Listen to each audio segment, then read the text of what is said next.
Hello, I'm Pastor Dave, and this is our sermon recap for Monday, July 17th, 2023. Here we go. This week we looked at Genesis chapter 25, verses 19 through 34. And this is the passage where Esau sells his birthright to Jacob for a meal. Now, there are a lot of dynamics in play in this story. We have the sibling rivalry between Esau and Jacob. We kind of get the reminder of how each parent had their favorite child. And we even see the personality differences between Jacob and Esau. But one thing that is in play revolves around the gift that is the birthright. And when it comes to gifts, people can undervalue gifts.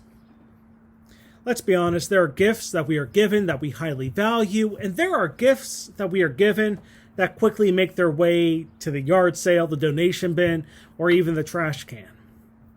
And those are gifts that we give one another.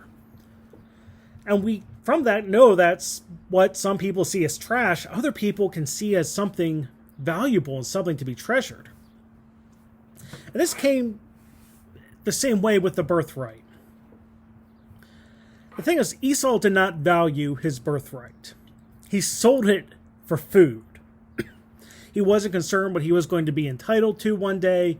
He just wanted a meal, and he wanted it right then and there. He was not on the brink of death. He was kind of being overly dramatic of who cares what this birthright is if I'm dead.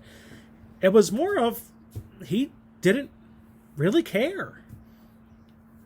It wasn't that important to him, but it was to Jacob.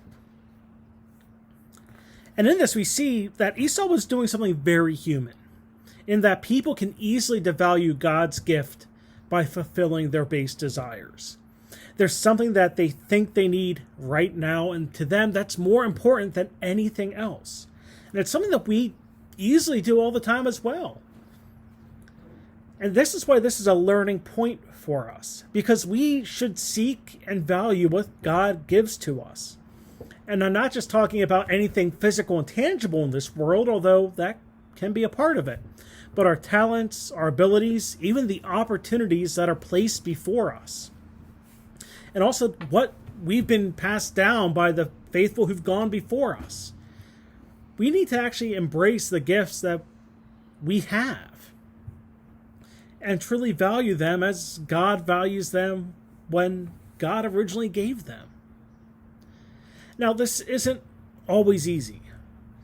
To learn how to truly value the gifts we're given, it can take a lot of time and effort.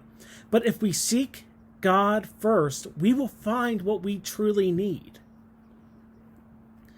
The interesting thing with Esau and Jacob is they both had different desires they wanted to fulfill. They both had difficulty looking past the immediate needs of something greater. We see this later in Jacob's life, as we see here with Esau. But in the end, it's the same problem for them as it is for us. That we need to seek what God gives us. We need to value it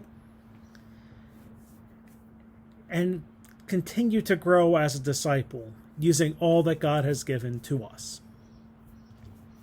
So that's your recap for this week. Reminder, we worship Saturday night at 6:30, Sunday morning at 10:45, and we live stream the Sunday morning service on the WSUMC Live Facebook page, and we're now placing the sermons on YouTube following the service. But until next time, I'm Pastor Dave, and I hope to see you in worship.